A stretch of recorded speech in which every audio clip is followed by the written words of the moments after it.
participate in any student motorsport event, right? Like your Baja, Supra, Formula Imperial, your Indian karting race, or SIEP e-bike or ESVC.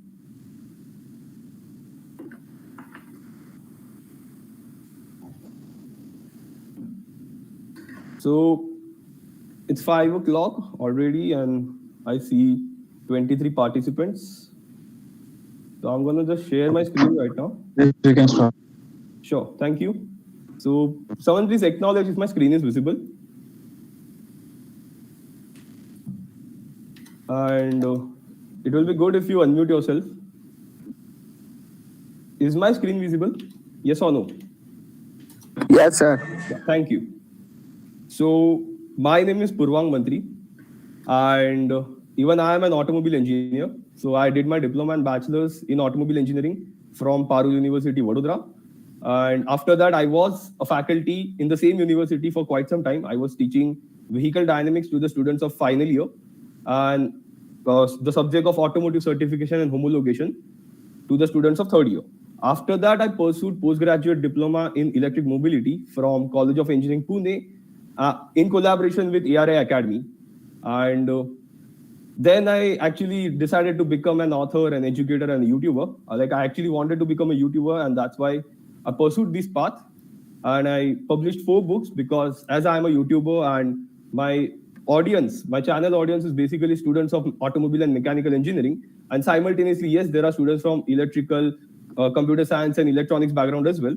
So as they are interested in learning about the subjects of automobile engineering, I published 4 books related to engine, powertrain and other systems, electric vehicles, and finally, vehicle dynamics. So today you guys will be getting a small glimpse of 2 of my books.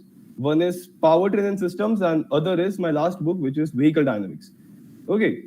So as I was asking before, like there are few students from automobile engineering, then you guys would be aware about this subject of automobile transmission and mechanism, or else automobile powertrains. So you will be getting the same glimpses today at the beginning because those are the basics. And as there are students from other backgrounds as well, so they need to learn about the basics first. So we'll be starting with the basics. So as there are students from mechanical and automobile engineering, so I would like to ask you this question. What is powertrain? I want you guys to answer this. What is powertrain? Yes, guys, what is powertrain?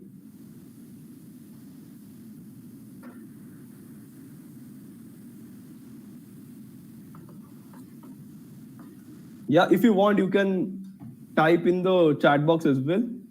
If you want, you can unmute yourself and answer the question, what is powertrain? At least try it. What is powertrain? What do you understand by the words powertrain? Like split the words. Yeah. Powertrain is something like a system in any vehicle. Basically, it is designed to propel the vehicle, actually. Yeah. So Aniket is saying mechanisms which can transfer power from driver to follower. Okay, that is a good definition. So yeah, both of you are almost correct. So basically, powertrain is an assembly of components that transmits power from the engine to the driven wheels, or else in case of electric vehicles, it will be electric motor to the driven wheels. So basically, it is a train of power. And to be honest, I would actually like to change this term power into torque, because it is actually torque that has been transmitted, and power is actually a product of torque with respect to time. So basically 2 pi nt by 60 is the formula of power. So actually power is dependent on torque. Basically power is calculated on torque. So I would like to call it a torque train, but powertrain sounds better. So that's why we call it powertrain. So in powertrain, there are multiple parts. So basically there is a clutch, there is a transmission, we have a propeller shaft, then there is final drive and differential, the half shafts or axles, and finally the wheels. Okay, so this particular powertrain that I have shown over here is a rear wheel drive powertrain. And there are multiple layouts. There are various types of powertrain layouts, which we are definitely going to talk about.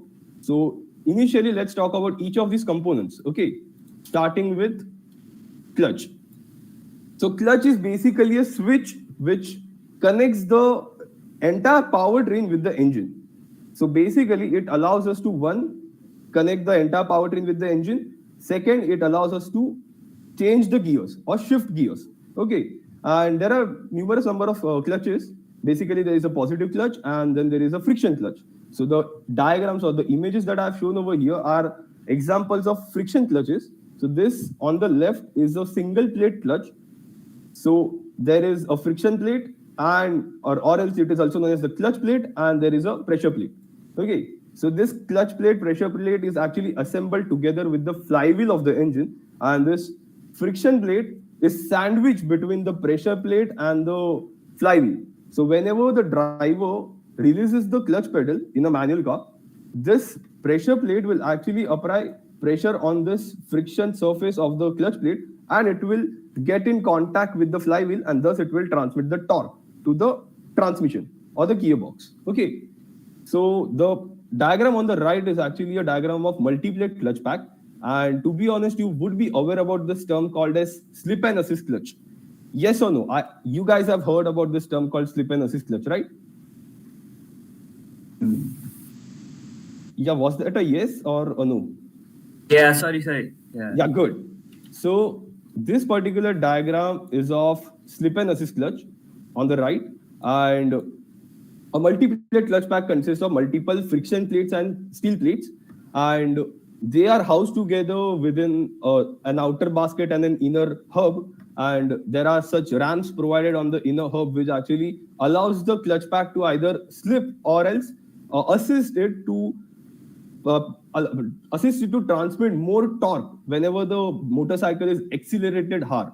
Okay, so this type of clutch plate is actually quite common now in various performance oriented motorcycles like the KTM Duke 390 or the like basically all the 390cc engines of KTM now have this type of clutch pack, and simultaneously even Royal Enfield has now like they have now started using slip and assist clutch in their motorcycles, and many other manufacturers are now implementing the slip and assist clutch in their motorcycles. Okay, so the next part in our powertrain is the transmission. It is also called as the gearbox. So there are actually numerous number of basically there are multiple types of gearboxes or transmissions. And what is the difference? Okay, if you don't mind, I will answer the questions at the end of the session. Okay, so yeah, talking about transmission, there are various types of transmission, but basically there are two types. Actually, there are three types, and automobile engineers would be aware about this. There is one called a sliding mesh gearbox. There is another as constant mesh gearbox, and last one, the synchro mesh gearbox. So I would like to not talk about sliding mesh because they are obsolete and no one uses them. And majorly, synchro mesh and constant mesh gearboxes are used widely. Okay, and you might have heard about DCT, DSG, IMT, AMT. So all of these are basically a subdivisions of these two gearboxes. So basically, all of them are constant meshes. Even in this case, you can see. So these are all gears over here. Okay, these are all gears, and they are always in mesh with each other. So there is an input shaft and there is an output shaft. So in this case, actually, this bottom one is the input shaft because there are splines provided here for the clutch plate to be housed on it. So this bottom one is the input shaft and the top one is the output shaft. So in such cases, like in synchro mesh and constant mesh, all the gears will always be in mesh with each other. Okay, they will always be in pair with each other. They don't have to slide to be connected. So while selecting these gears, we have something called as either the synchronizer hub or the dog clutches. We will be talking deeply about the synchronizer hub and the dog clutches further ahead. So this is a synchro mesh gearbox. We will be talking about constant mesh after a while. Okay, we will be focusing more on transmission later on. So the next part after propeller shaft is, the next part after transmission is propeller shaft, because the torque that is being transmitted from clutch, the transmission, and finally the prop shaft or the propeller shaft. So there are basically two joints in a propeller shaft. One is the slip joint and other is the universal joint. Okay, on both ends, usually on both ends of the propeller shaft, we provide two universal joints so that the propeller shaft can transmit the torque at a certain angle. Okay, so I'll just draw a diagram over here of torque flow in a car. So like basically this is the front, this is a side view actually, okay? And this is the differential over here. So engine would be mounted at a horizontal plane, but the wheels would be slightly below that plane. Okay, the wheels would be mounted slightly below that plane. So to transmit the torque from one height to another height, we need to transmit it at an angle. So this angle can be provided by the universal joints provided on the propeller shaft. Simultaneously, we need to provide a slip joint. So basically, these are splines, and splines are nothing but teeth. Okay, so these are splines, and there are splines provided on the propeller shaft and also on the inner end of the this universal joint. So this splines allows the propeller shaft to move, or basically it allows its length to elongate or contract. Okay, so this change in length is desirable because whenever any vehicle goes over a bump or a pothole, the wheels are going to travel in vertical direction. Okay, so because of this, the propeller shaft can move up and down. So basically, its angle will change and simultaneously its length will also change. So to compensate that length, we need to provide a slip joint. Okay.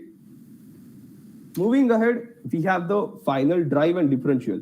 Okay, so this on the left is the final drive, and the one on the right is actually the differential. So differential is mounted on the final drive. Okay, so final drive is basically a pair of bevel gears which are called as pinion and crown wheel, and the propeller shaft is mounted with the pinion over here.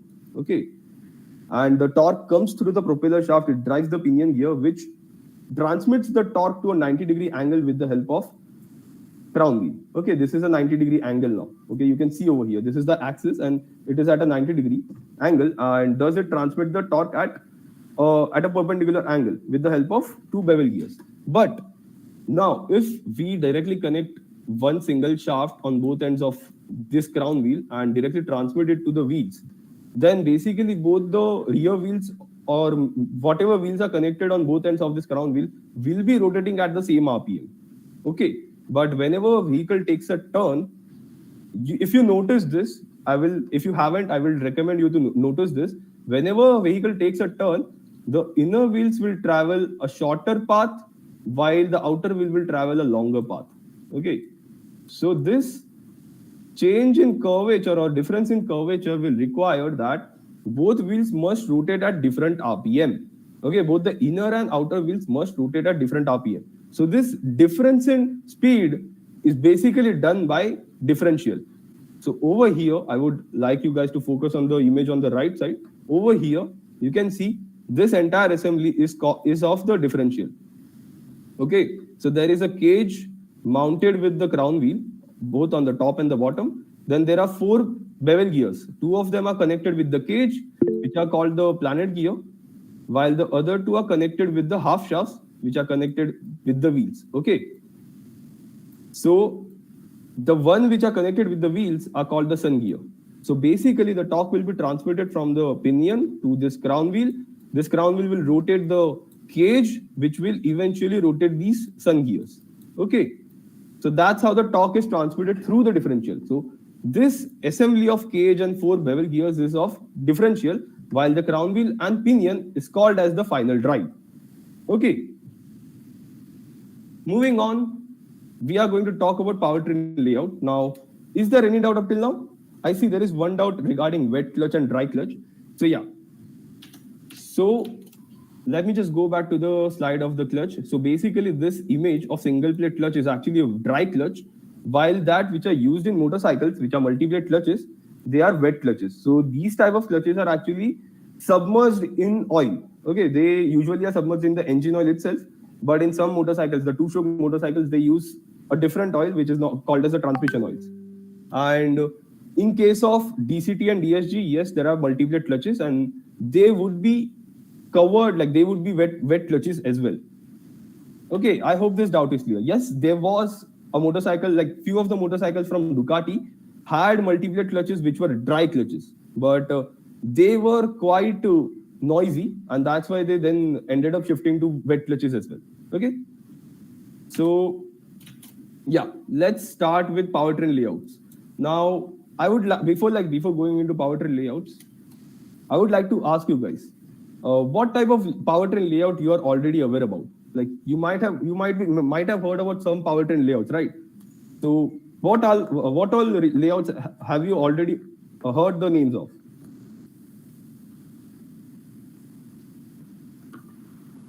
Yes, guys. It is, I think, front engine, front wheel, front engine, rear wheel, Yeah. and mid engine, all wheel, I think. Yeah, yeah, good.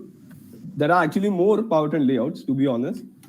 So those three are actually correct, but there are around 4 to 5 types or 4 to 5 layouts, starting with, of course, the front engine, front wheel drive, and in which the engine is mounted at the front and it is connected with a transaxle, not a transmission. Okay, there is a difference between transmission and transaxle. So this is a transmission. Okay, a gearbox is also known as transmission. But when we house the transmission and the differential assembly in a same casing, it is called as transaxle.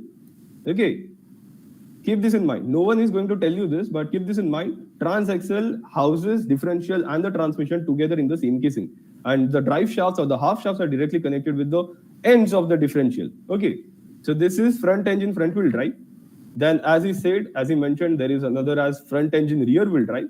In this, we call it a transmission now because the differential is mounted separately at the rear end, and while the transmission is mounted at the front end. Now, there are some manufacturers who also prefer to mount transmission at the rear end in the same housing as a differential, and they would have clutch plate at the back, and the propeller shaft will be connected directly with the engine.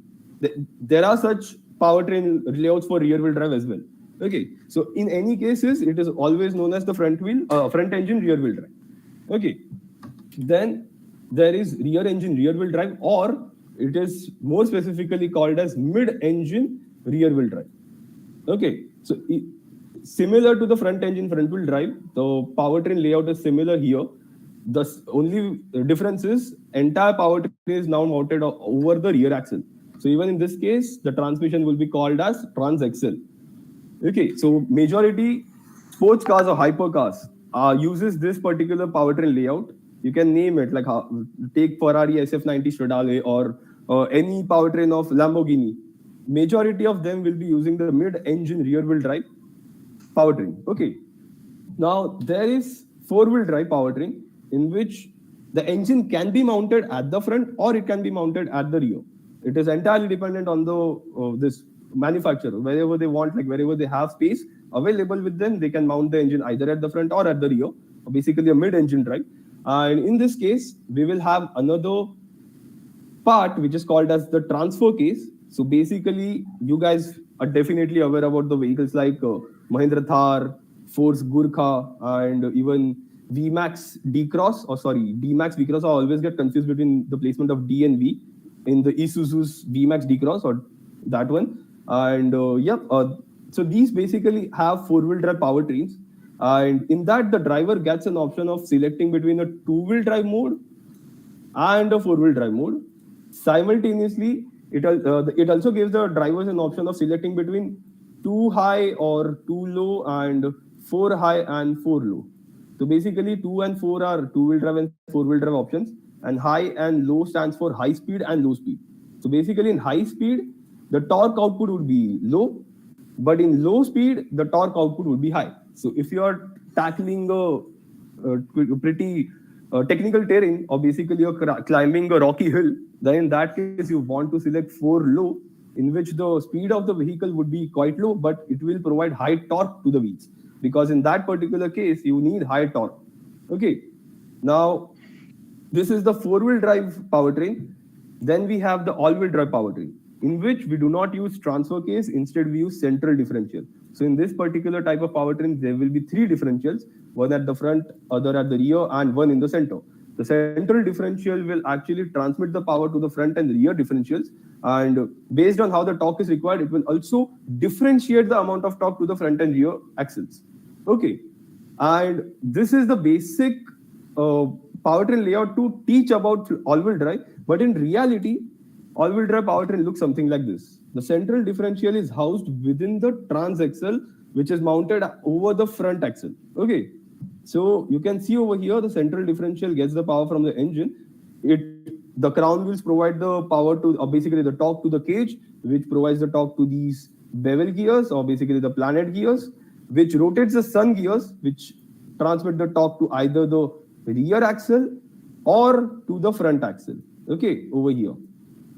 And that's how the torque flows through these type of all-wheel drive powertrains. So in all-wheel drive, you don't get the option of selecting between a two-wheel drive mode or a four-wheel drive mode. So there is an option of selecting an all-wheel drive this model in Toyota Fortuner. So this particular powertrain is used in Toyota. Actually, there are more powertrain layouts in Toyota as well. You might have heard about GR4 all-wheel drive.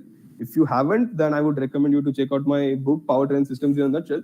So they are using a set of multiplate clutch pack which actually controls, like it provides the driver an ability to select how much torque should be divided between the front and the rear axles. So if you want a front biased mode, then yes, you can transmit more torque on the front wheels. But if you want the more torque on rear wheels, you can adjust that as well. So this is all done because of their multiplate clutch pack. They are naming it differently, but it is actually a multiplate clutch pack on the rear axle. Okay, I've not kept it in this presentation because it is slight and advanced topic. So yeah, these were the types of powertrain layouts. Now we are going to move on to transmission because we want to focus on how to acquire gear ratios, how to calculate gear ratios. So for that, we need to focus on transmission. So basically, there are two types of transmissions which I mentioned at the very beginning. The synchro mesh transmission, which is this one on the left, and the constant mesh transmission. Okay, constant mesh transmission is highly used in motorcycles. Take any motorcycle, they will be using constant mesh gearbox. Not mopeds, okay, your Activa, your scooters are using CVTs, continuously variable transmission. But majority of the motorcycles uses constant mesh gearbox, okay, or the constant mesh transmission. When it comes to cars, you name it, every car will be using a synchro mesh gearbox. Even if it is a DCT, even if it is a DSG, or it is an IMT or an AMT, all of them will have a synchro mesh gearbox. The reason being, it doesn't matter how the gears are laid out, how many shafts have been provided, it is because of these selecting mechanisms, the synchronizers, which are used in synchro mesh gearboxes. That's why I would like to call them, like every type of transmission is basically a synchro mesh transmission. But in case of constant mesh gearboxes, they use something called as a dog clutch. Okay, so here on the left, this is the diagram of synchronizer set, like it is a synchronizer set, which is used in synchro mesh gearbox. But on the right, this is what a dog clutch looks like. Okay, so in synchro mesh gearbox, we have multiple rings, to be honest. So there is a synchronizer cone mounted with the gear over here. Oh, sorry about my mouse. So yeah, this is the synchronizer cone over which a blocker ring sits, and on top of it, or basically adjacent to it, is the synchronizer hub and the shift sleeve. Okay, so whenever we select a gear, this particular shift sleeve will actually slide back and forth, and it will push the blocker ring against this synchronizer cone, and basically it will lock. So if you let me just zoom in over here. If you pay attention over here, you can see there are teeth provided on blocker ring and on the synchronizer cone. So this shift sleeve will actually push the blocker ring against this cone, and it will slide it in such a way that these teeth on the blocker ring and the synchronizer cone will align together, and thus it will connect the gear with the shift sleeve and with the synchronizer hub, and thus it will transmit the torque to the shaft. Okay. But in case of dog clutches are a type of what we call it, positive clutches. So basically there are teeth provided over here. Let me just get my pen. So yeah, these are the teeth over here. You can see over here. There are teeth provided here. And whenever we select any gear, this sleeve will actually shift and actually connect with the gear. Okay, it will getting mesh with the gear, and that's how it will transmit the torque of that particular gear to the shaft. Now, I believe you might have this one doubt that if all the gears are mounted on the same shaft, like let me just get this image. I'll just erase everything from this slide. Like you might have this doubt that all the gears are mounted on the shaft, and as every gear has a different ratio, that means basically every gear would be rotating at a different RPM. Then wouldn't there be a torque issue, or wouldn't the shaft start twisting because there is difference in torque of every gear? Do you have this doubt or not? Yes or no? Yeah, do you have this doubt of wouldn't there be a torque difference over a single shaft because of various gears are mounted over it? Is this a doubt for you guys? Yes, good. Even I had this doubt when I was learning about gearboxes. So basically, not all gears are mounted directly with the shaft. Like they are not rigidly connected with the shaft. There are needle bearings provided between the gears and the shaft. Okay, so the gears can rotate freely over the shaft. So that's why we can easily select gear and the shaft won't twist because of the difference in torque of each gear. And what is connected with the shaft is basically these synchronizer rings or the synchronizer assembly or the dog clutches. Okay, over here, let me just zoom in on you, zoom in this image so you guys can see how the entire synchronizer assembly looks like. So over here at the center where my mouse is pointing, that is the shift sleeve. Beneath it is the synchronizer hub. Then on the right, you can see over here, this is the blocker ring. And this at the very end is the synchronizer cone. Okay, so this is a synchro mesh gearbox. I believe this might be easily visible to you guys now.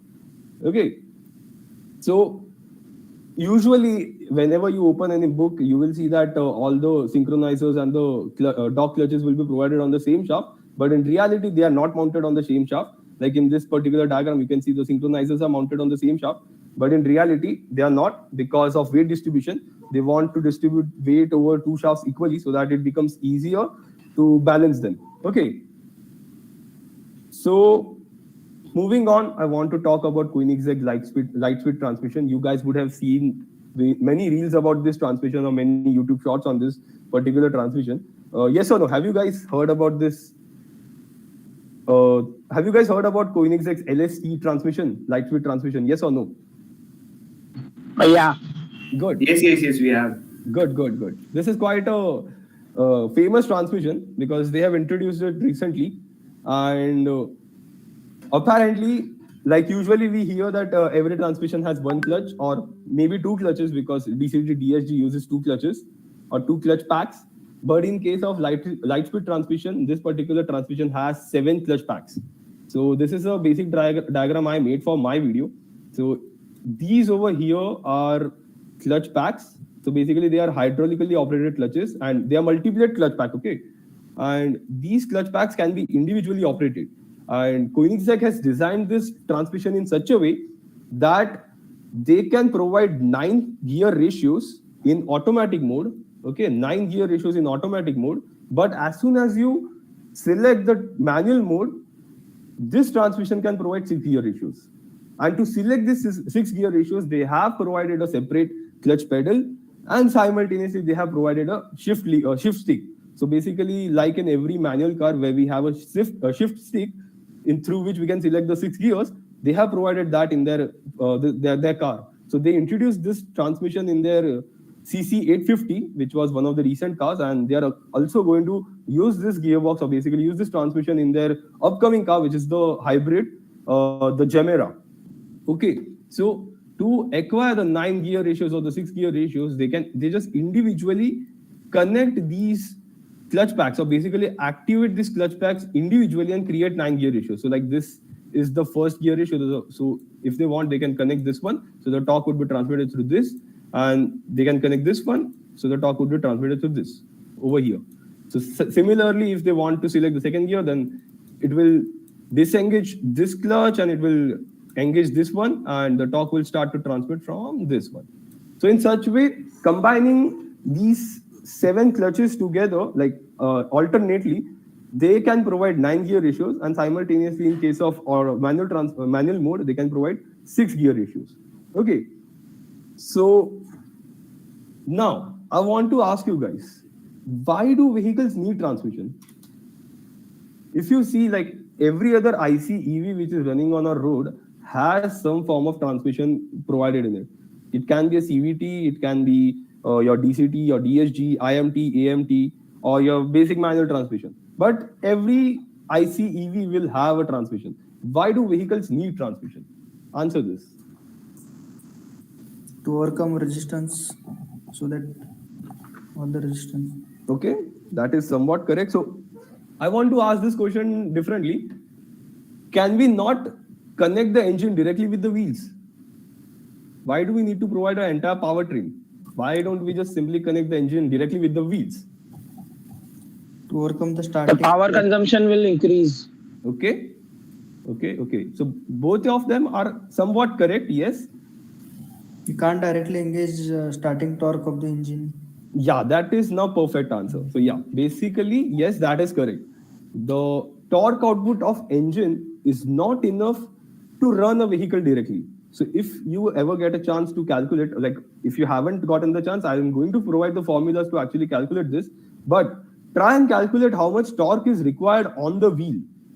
And basically, whenever you get that value, compare it with the torque output of the engine. Because whenever you read the spec sheet of any vehicle, they would be mentioning some form of torque figure and power figure. So those torque and power figures are on the crankshaft of the engine. Okay, and that value is not enough to actually run any vehicle. Because let's say over here I'm taking the example of Continental GT, the 5351. Okay, not the current 650 twin cylinder one. This is the previous generation single cylinder 535cc engine one. So this is a torque and power diagram of the Continental GT 535. They mentioned, like in their portfolio or their spec sheet, they mentioned that this particular engine 44 Newton meters of torque. Okay, but in reality, like this is the actual torque and power graph from a dynamometer, and you can see over here the maximum torque figures that can be achieved from this engine was 31 Newton meters. Okay, and this 31 Newton meters actually comes at around 3500 to 3700 RPM. Okay, it peaks at this particular RPM band. And you can see through this graph, so these two lines on the top are actually the torque graph, the torque values over the entire rev band of the engine. The bottom two lines are of the power. Okay, so in this you can see the torque, like engine cannot provide instant torque, and simultaneously the amount of torque which is required on the wheel, so engine cannot just provide it. And to do that, so initially the torque of the engine will rise up till some RPM, it will remain constant for a certain RPM band, and then it will start dropping. Okay, so if you are into tuning, like engine tuning or ECU remapping and stuff like this, then you would have, like, basically those tuners do is they try to change this torque band of the engine. They try to play around with the air-fuel ratio, the ignition timing, and this valve timing. So they try to play with these three parameters with the help of their OBD scanner. So basically they don't use an OBD scanner, but then there is a separate software to tune an ECU. And they try to change the curve of this torque, like basically change the angle or change the rev band of this torque figure. Okay, so with this, I want you guys to keep this in mind, because I'm going to use this graph again, because this is necessary when it comes to acquiring gear ratios of any transmission that you're developing. Okay, so because of this, we need to provide multi-speed gearbox. Okay, and what a multi-speed gearbox does is it will multiply torque or it will multiply speed. So the first gear will provide high torque, which is actually required at the wheel to get a vehicle moving from a standstill position, and the final gear ratio will provide high speed but less torque. Okay, so you can see in the first gear torque will be high but the speed is low. At the end of the first gear you will get hardly up till 20 kmph or 30 kmph or maybe 50 kmph depending on what type of vehicle you are driving. But at the, like, when you select the fifth gear, the torque output of the fifth gear would be less, but it can provide high speed. So basically fifth gear is calculated in such a way that it should acquire a top speed, but the first gear is calculated in such a way that it should provide high torque. So this variation in torque and speed is done by multiple gears provided in the transmission. So we are going to learn about how to acquire these gear ratios, and that's what is design of powertrain. Is there any doubt up till now? Any doubt in the basics? Yes or no? So yeah, Aniket had mentioned this basic. I think he mentioned this while I had asked that question, like, wouldn't the torque, wouldn't the difference in torque in gears would twist the shaft of the gearbox? So basically, as I mentioned the terms constant mesh and synchro mesh, in both cases, all gears will always be in mesh with each other. Okay, it is the sliding mesh gearbox in which the gears are slide into each other to mesh with each other. So it is the sliding mesh gearbox had quite a lot of issues because if one gear is rotating and if other gear is like it is slided into it to be meshed with that gear, it will crash into each other and it will damage the gears. But in case of constant mesh and synchro mesh, you can see in these diagrams over here, this one, even in this one, you can see all the gears are always in mesh with each other, okay, with a significant pair, okay. So that's why they are called as constant mesh gearboxes and synchro mesh gearboxes, okay. Okay, so yeah, good. Yeah, we'll be talking about good references on design of gearboxes because I'm actually covering that in today's webinar. So now let's talk about design of powertrain. Now, as I mentioned you over here, remember this graph. I will be like this graph is the reference for us while designing basically calculating the gear ratios of powertrain or transmission because that's what we do while designing a powertrain. Okay. So first and foremost, we need to consider the forces which are acting on a vehicle. So there are basically three forces which act on a vehicle: the aerodynamic force, or the force of air which opposes the motion of vehicle, and the rolling force, which is the friction force between the tires and the ground, and the gradient resistance, or basically it is the gravity which pulls the vehicle down when we are climbing over a hill or climbing a flyover or something, okay, or basically climbing a slope. So we need to keep these three forces in mind while calculating the forces which are acting on a vehicle. So first and foremost, we have the aerodynamic forces. And in that, we have two forces, the drag force and the lift force. So drag force is the force which opposes the car with like the air which is flowing over the car. It opposes the car and it resists the car from moving forward. So that is the drag force. This is the most easiest definition for you guys to understand. Lift force is it is a component of drag force which tries to lift the vehicle up. Okay, it is a vertical force which tries to lift the vehicle up. This will be because of the pressure differential underneath and over the car, and it will try to pull the car up. So basically, it will reduce the weight of the car, and it can actually lift the entire car up. So lift force is not at all desirable for a vehicle because we don't want our cars to fly. And you might have seen this movie Gran Turismo, in which the driver, which was the main character of the movie, his car actually ended up flying because the curvature of the path was in such a way that it ended up creating a high pressure zone underneath the car, and it lifted the entire car up. Okay, and he met with a drastic accident. So similar such situations have occurred with even Mercedes racing cars on Le Mans racetrack. So yeah. So lift force is not at all desirable. So if you are developing a race car, you need to develop negative lift, which is actually down force. So there are aerodynamic aids which actually improves the downforce. Basically, it increases the downforce with respect to the speed of the vehicle. And there are aerodynamic aids which actually tries to reduce the drag force because drag force, even drag force will increase with respect to the speed of the vehicle. Okay. So to calculate drag force, we use this simple formula. Fd is equal to half rho v square cd into a, where Fd is the drag force, rho is the density of air, v is the velocity of the vehicle in meter per second. Okay, remember this. Velocity of the vehicle in meter per second. Cd is the drag coefficient and a is the frontal area. Okay, frontal area of vehicle which you are working on. So if it is a car, it will be the frontal area of the car. If it is a bike, it will be the frontal area of the bike with the rider on top of it, like basically riding it. So in this case, you can see it is entirely dependent on the velocity because as the velocity increases, even the drag force will start rising. Okay, keep this in mind. Initially at low speeds, there will be negligible drag force acting on the vehicle, but as soon as it goes on the speeds of highway, like basically 60 kmph, 80 kmph, 100, 120 kmph, it will be the drag force that needs to be overcome by the engine or the electric motor to keep the vehicle running at that speed. Okay. So majority of the power will be used to overcome drag force at high speed, not at the low speed. Keep this in mind.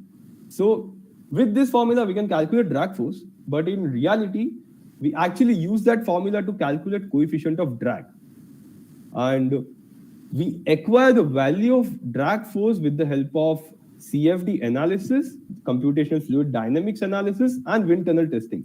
So in wind tunnel testing, we have a prototype, basically a scale model of the car. We use it. We mount it in such a way there are load cells, or basically strain gauges mounted underneath the car, or like basically outside the entire wind tunnel, which actually gives the values of how much air resistance or drag resistance is pushing the car. So basically, let's say I'll just draw a simple diagram over here, and this, like, basically consider this is car, and there will be a torque. Like, okay, let's assume this is a cantilever beam or something. Like, basically, it is a beam which is connected with the car underneath it, and if we apply a force over here, of course, this is going to turn about this point. It will create a moment, right? So basically, this moment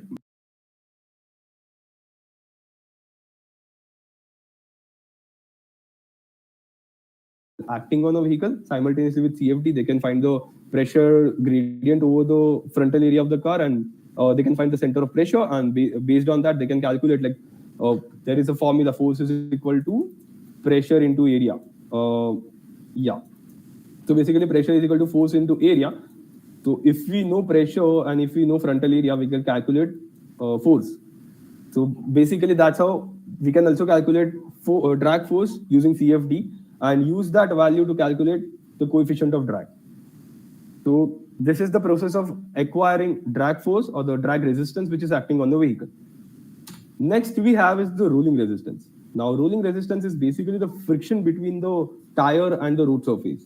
Now this resistance is calculated using the simple formula: Fr is equal to mu W, where Fr is the rolling resistance, mu is the coefficient of rolling resistance, and W is the weight of the vehicle. So it is basically mass into gravity.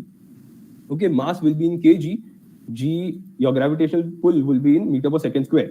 So your unit for W will be in Newton. Okay, keep this in mind. There will be certain research papers or certain books that might have stated this mu is coefficient of friction, but to be honest, in reality, it's not coefficient of friction in our condition, because tires roll over a flat surface. They don't slide over a flat surface. Okay, there is a difference between coefficient of friction and coefficient of rolling resistance. Okay, so usually we consider these values while calculating for our road vehicles, because the coefficient of friction for coefficient of rolling resistance for our asphalt or your road is 0.015 or 0.02 based on the condition, if it is dry or wet. So as your vehicle is going to move from a standstill position, the engine needs to overcome rolling resistance at that initial stage. Okay, at a speed of 0 kmph or 10 kmph, there won't be any drag force. So if you want, you can neglect the drag force while calculating the torque requirement for first gear, because that will be the highest torque requirement, or basically to get a vehicle moving from a standstill position. Consider rolling resistance in that case. Okay, then we have gradient resistance. Now, gradient resistance is the gravitational force which is acting on a vehicle when it is climbing a slope, okay, or climbing a gradient. So it is calculated as Fg is equal to W sine theta, where Fg is the gradient resistance, W is your mass into gravity, basically weight of the vehicle and the gravitational pull, and sine theta, in which theta is this angle of gradient. Okay, this particular diagram states alpha, but in our case we consider it theta. Okay, so in reality, we have to add all these three forces to calculate the tractive effort or the tractive force. Okay, so as I mentioned, you don't have to consider all three forces at the same time. Like, if you're considering all three forces at the same time, that means you're trying to climb a slope at a speed of 120 rpm, at a speed of 120 kmph. Okay, and that is highly unlikely, because, I mean, basically, yeah, if you are taking the condition of driving your vehicle on highway, and basically if you're trying to climb a overbridge or a flyover, then yes, in that case, yes, of course, your car might be going at a speed of 120 kmph and climbing a slope. So yeah, that is the worst case scenario.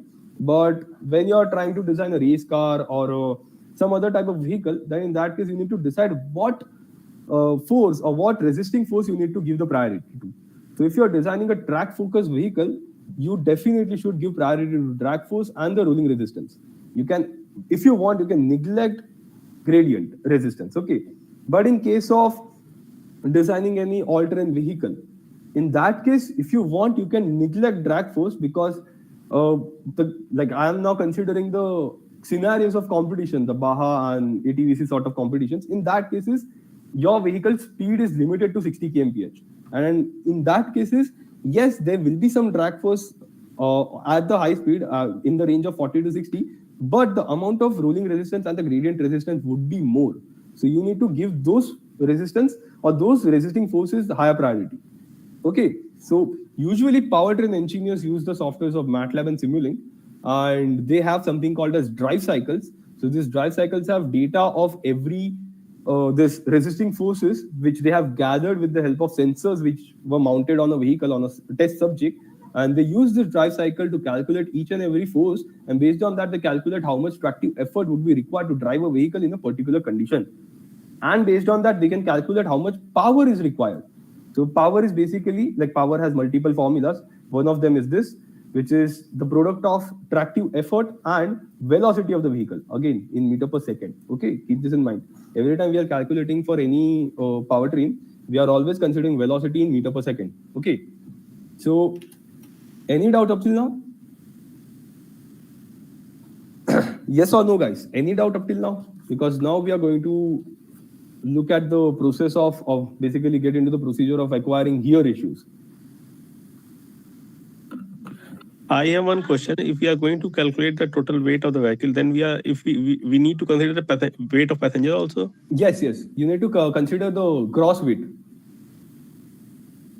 Okay. Yeah. So if there are no further questions, keep this in mind. So once you know how much tractive effort is required, you can calculate how much torque is required at the wheel or at the driven wheel.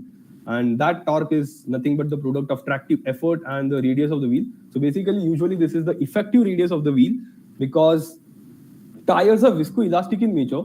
And if you see a tire, when it is loaded, whenever it is in contact with the ground, it will have a flat surface. Like basically, the radius will flatten out where it is getting in contact with the ground. And because of this, we need to consider the effective radius of the tire. And that effective radius is nothing but 0.96 of the actual radius.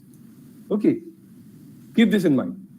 So from this, you can now calculate how much, or how much torque will be required at the wheel. And if you want, you can do this calculation for your motorcycle and calculate how much torque is required to get your motorcycle moving. And to be honest, you will be shocked by the answer, because it will be almost 3 times more than what the engine can provide, or basically how much torque the engine on your motorcycle can provide. Because I did the same calculation for my motorcycle, which is Continental GT, and I got the value of 685 Newton meters on the wheel to get it moving from a stanchion position. And comparing it with the torque spec of the engine, which is 44 Newton meters claimed by the company, but as we saw in the previous graph, it was 31 Newton meters. Okay, so moving ahead now, let's now understand how to determine gear ratios to get this variation in torque and speed. Okay, so first and foremost, we will start with first gear. And as I said earlier, you want high torque in first gear.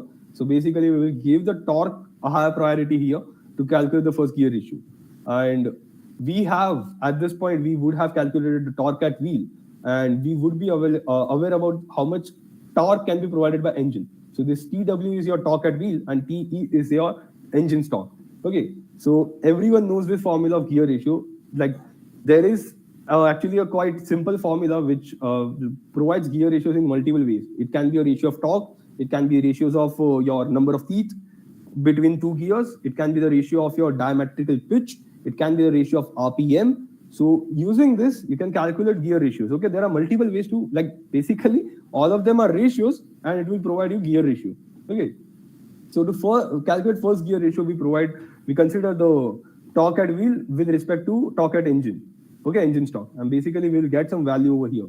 But that wouldn't be your first gear ratio, because as I said earlier, the torque will be the engine torque will go through multiple stages. Okay, there is a multiple stage reduction through the transmission and through the final drive.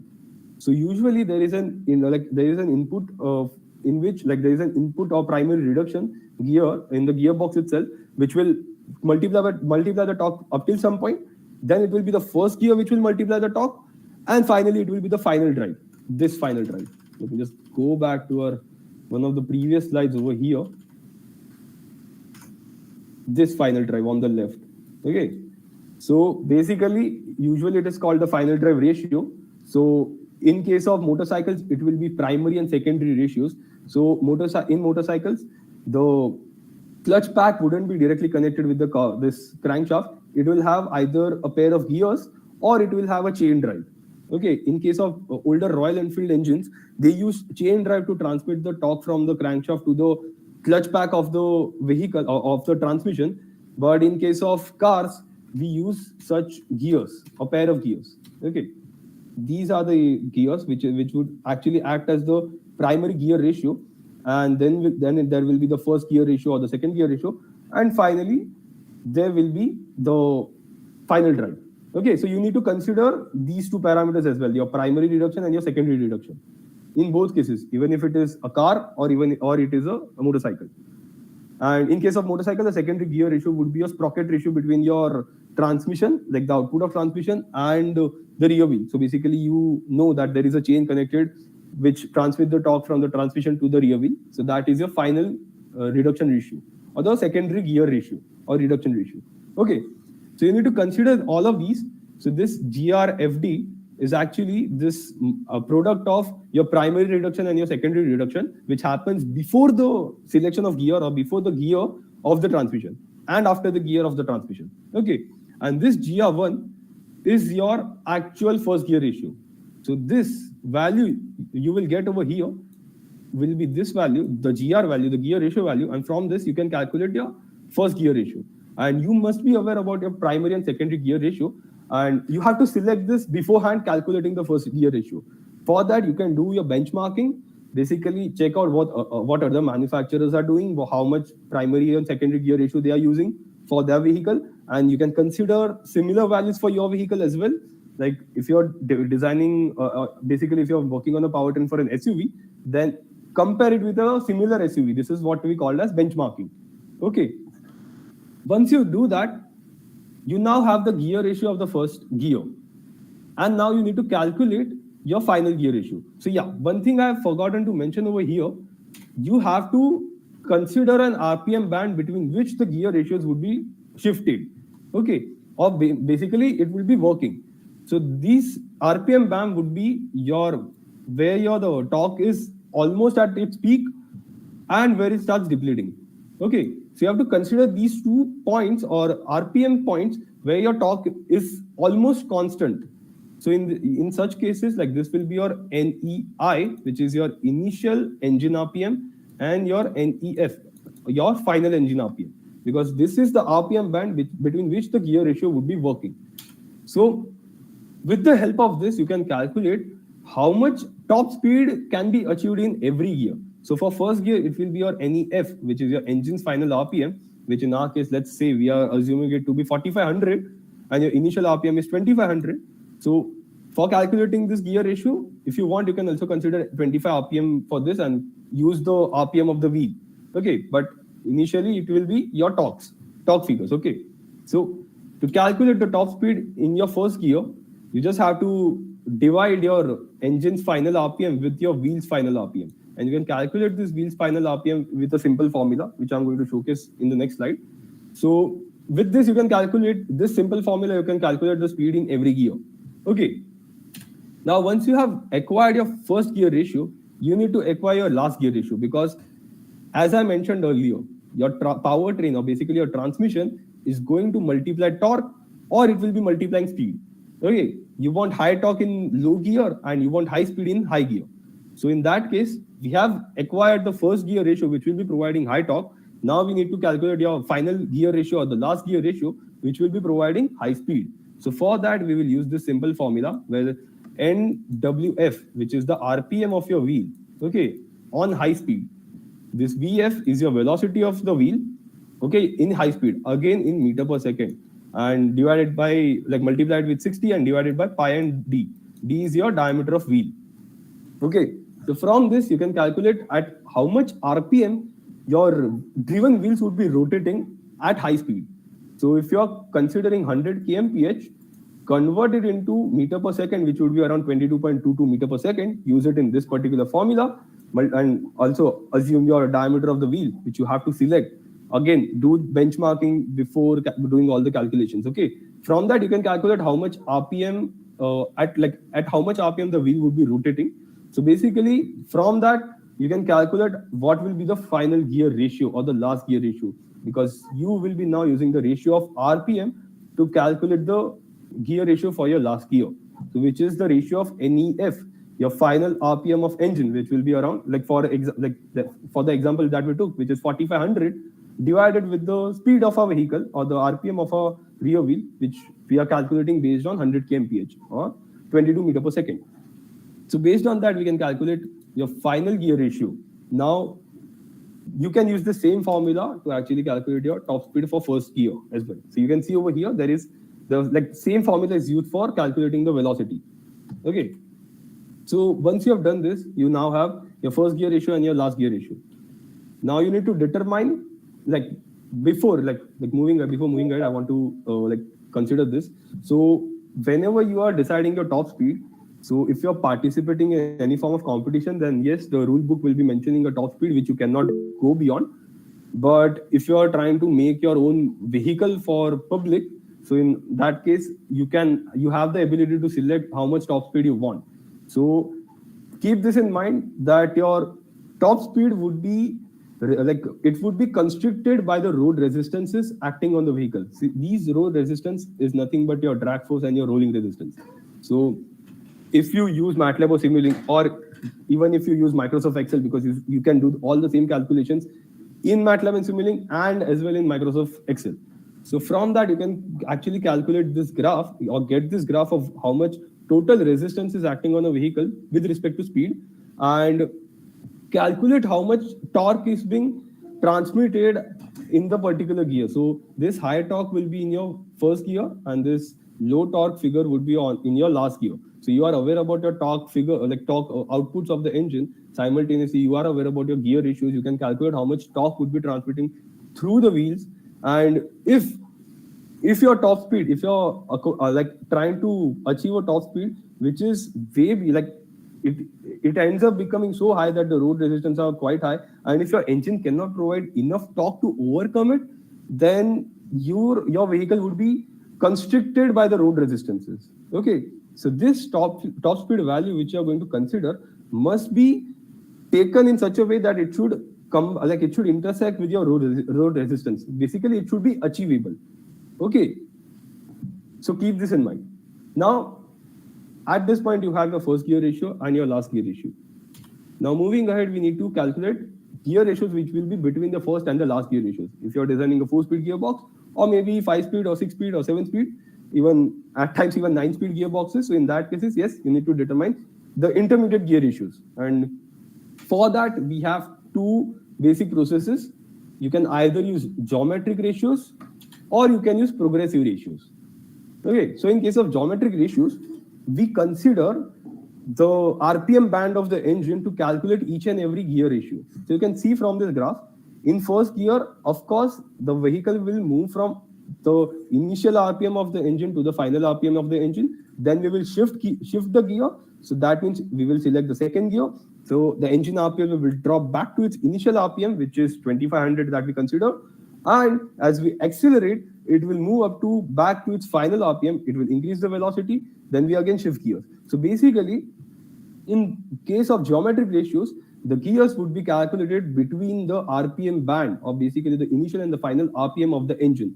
And this gear ratio is actually calculated using, they follow this particular formula rule. So GRI, so basically in our case, let's say it is GRI, that means GR2, gear ratio of the second gear, is nothing but a ratio of GR1, which is I minus 1. So GR2 minus 1 is actually GR1. So basically first gear ratio divided by N. N is your step reduction. Okay. So actually you need to calculate this step reduction. So once you have calculated the first gear or the last gear, you need to calculate using the same formulas, you need to calculate the next or the previous gear ratio. So if you have already calculated the first gear ratio, you need to perform the same calculations and calculate the second gear ratio. So basically from that, you can change this formula in such a way that n is equal to GRI minus 1 divided by GRI. So from this, you can calculate how much step ratio or step reduction is being occurring between the two gears. And from that, you can calculate GR3, GR4, and so on and so forth based on how many stages you want. Okay. The second ratio of the second procedure that we follow is progressive ratio.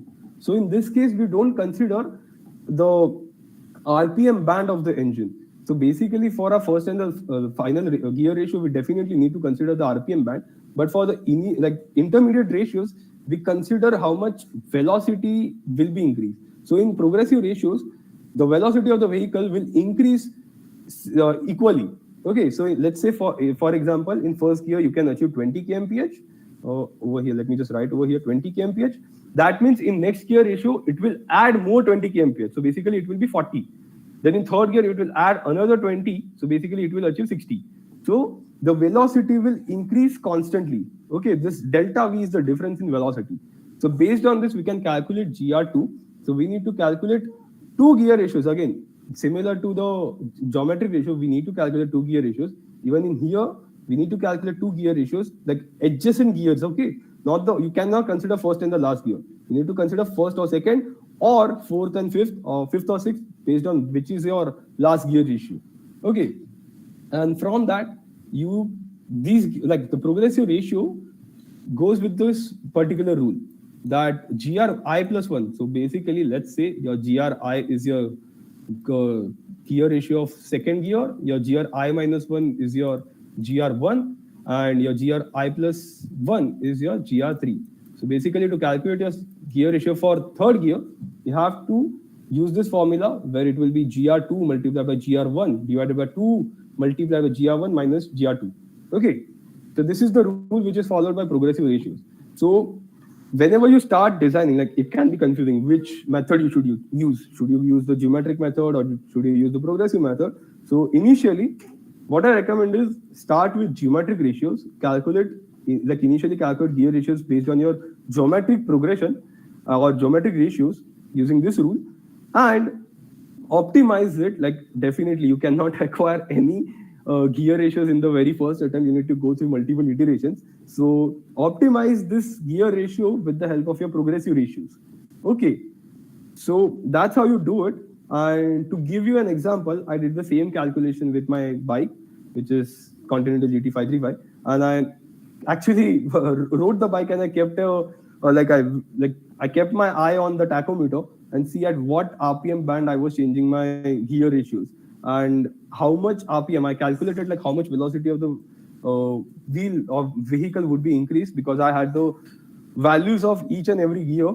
It is like if you ride any bike or if you drive any car and if you have your owner's manual, every vehicle's owner's manual will have your primary gear reduction, your secondary gear reduction, and simultaneously your the gear ratios of each gear of the entire gearbox. Okay, using this values, I calculated the velocity in each gear, and from this you can see that the designers had used progressive ratios.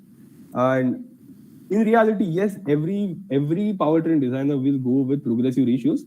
And yes, initially you can do your 1D design calculation. So basically you can use your paper and pen and your calculator and calculate every gear ratio and calculate every velocity. Or else if you want, you can use your Microsoft Excel. Or else if you want, you can use MATLAB and Simulink. So yeah, this was it for today's webinar. So as I said, if you want to get your basics clear, you should read this powertrain and systems in a nutshell. But if you want these calculations, I've covered these calculations in vehicle dynamics in a nutshell, simultaneously, which I've not covered in this particular webinar. So basically, there is another step after calculating gear ratios, which is finally calculating how many number of teeth is required on the gears. Okay, because let's say if you are requiring a 3:1 ratio, that means your gears can have 30 teeth and 10 teeth, or else 20 and 60, or else there can be multiple ratios you can acquire which can provide the same 3:1 gear ratio. But there is a certain parameter that you need to consider, which I've mentioned in the book. And there are other design calculations which also I've covered in VD in a nutshell. So yeah, now let's get all the doubts or questions answered. So is there any doubt?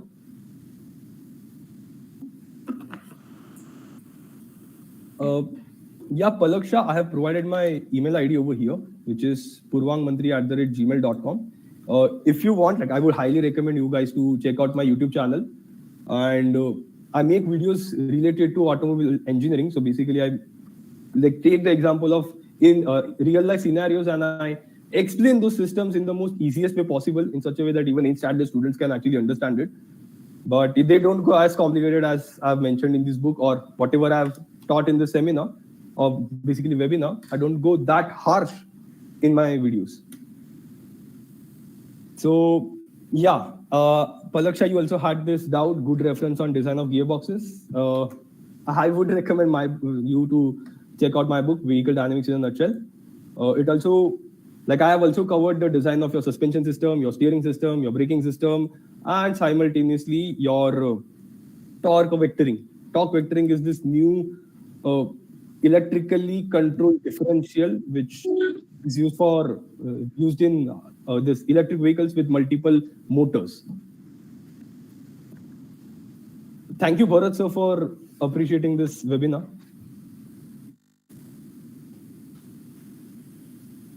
Sure, Palaksha, we will go with similar topics on advanced level. So any doubt, is there any doubt, please feel free to ask.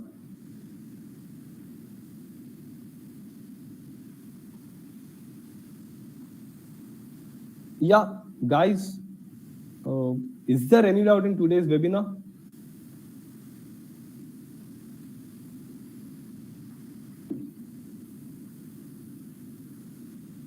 So I believe this silence, yeah, I think someone unmuted themselves. No, okay. So anyways, if you don't have any doubt at this point, then I would recommend you to check out my books. They are available on both Amazon and Flipkart. And if you get queries in future, then feel free to reach out on my mail ID or you can reach out to my LinkedIn. And feel free to check out my YouTube channel. And thank you ISI India for allowing me to conduct this webinar. And have a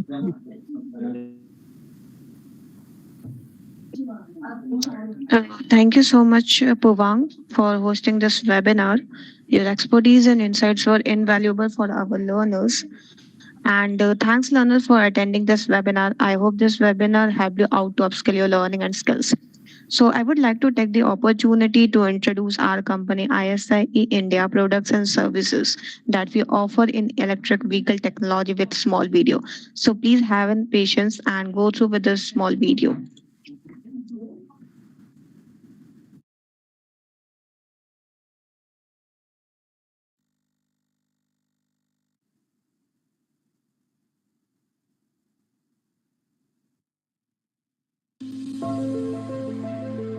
As we are living in the fast changing world of electric vehicles, ISA India is leading a tech organization, paving the way for innovation and devotionalizing the ecosystem.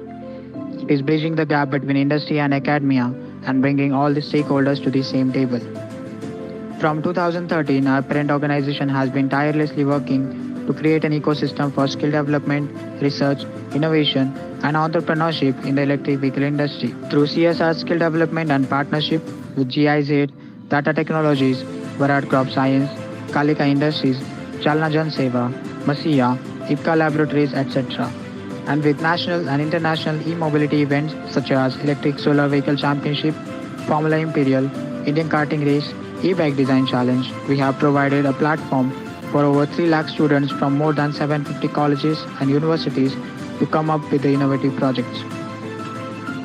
In addition to this, we are offering various skill development programs, faculty development programs, corporate trainings, and spectrum of courses with duration from 9 to 12 months with live and recorded interactive classes, with the added flexibility of paying after course completion. For our contribution towards building sustainable way forward in EV, we have got recognitions such as the National Youth Award from Ministry of Youth Affairs, Government of India, Titans of Technology Award, Indian Star Award from Earth Day Network USA, and the Social Entrepreneurship Award. And we have also joined hands with Automotive Skill Development Council, All India Council for Technical Education, National Skill Development Corporation, Ministry of New and Renewable Energy, and various automotive industries, which validate our global impact and commitment towards excellence. We are now a global partner for talent nurturing in the automotive industry. We are fostering the youth for the global EV market and have recently joined forces with partners in Malaysia, Indonesia, and South Africa. According to the economic survey, in India, the market for electric vehicle is expected to grow really fast, about 49% every year from 2022 to 2030. This means we could see 10 million electric vehicles sold every year, in which led to 50 million direct and indirect jobs by 2030.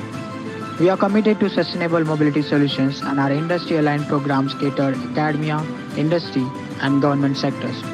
Our expertise in the industry has led us to design cutting-edge technological solutions for the growing electric vehicle industry.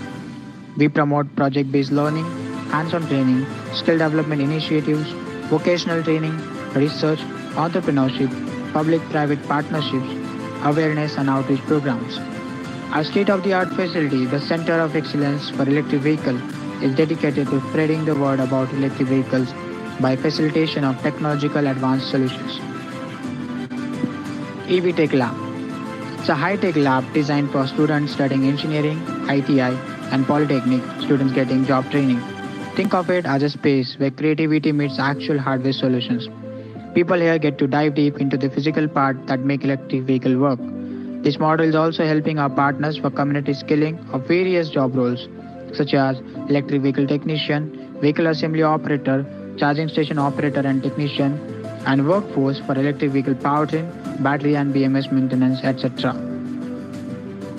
Second model, that is our Center of Excellence for Electric Vehicle. It's a combination of labs and offering both hardware and software solutions, under which we have established end-to-end solutions for electric and hybrid vehicle design, powertrain, battery and BMS, EV charging, IoT for experimental learning, testing and prototyping. The solution we are providing is unique and help our learners for upskilling, research by getting experimental data and plotting graphs. Our goal is to impart industrial knowledge by establishing pioneering center of excellence. These centers, developed in collaboration with universities, industry partners, and government entities. Our COEs provide integration of EV curriculum in BTech, MTech, and other academia programs. Research and vocational NSQF courses align with the national education policy. Plus, our COEs also support the startup ecosystem by providing facilities for design, prototyping, and product testing. Our labs are making difference. We have established several labs across strategic locations with all kind of stakeholders like industry, Hero Motocorp, with Government of Kerala in partnership with MG Motors at 2 locations, IIT Mandi, private universities like SRMU, Calcutta University, Sharda Universities, an NGO with Govardhan Eco Village by ISKCON Temple, and various top universities and institutes across India. Our commitment to excellence is unwavering, and by 2025, we aim to establish over 250 plus Center of Excellence worldwide.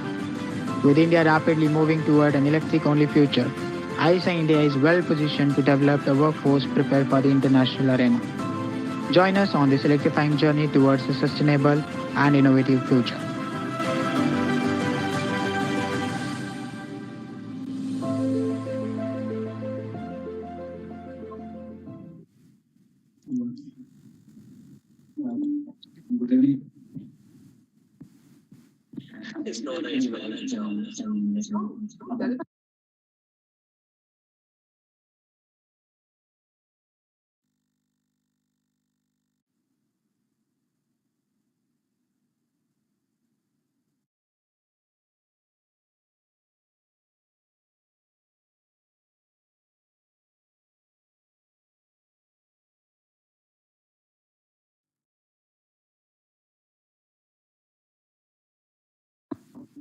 So, thanks, learners, for watching this video patiently. So, any of you want to enroll in the electric vehicle or interested to set up labs in their institutions, kindly send us inquiry through a QR code displayed on your screen and take your first step towards a more sustainable and exciting future.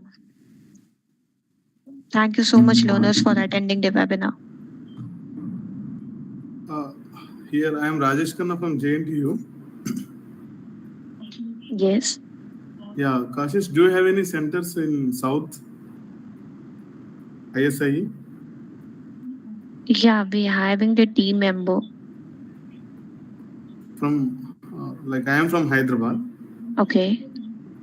so we are offering like the courses in electric vehicles at the UG and PG level, and we'd like to have an MOU or like setting up some skill development lab for our UG and PG students in the domain You of can just send us an inquiry with this QR code. Our team member will get touch with you. Okay. Yeah. Yeah. Thank you. Thank you so much. What about the feedback link? That you'll get through your mail ID.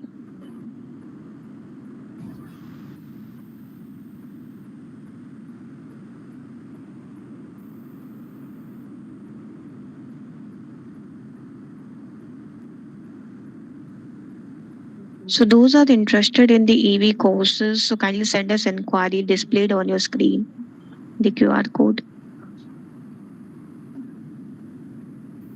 Yeah, it is redirecting to Google document, right? Yeah.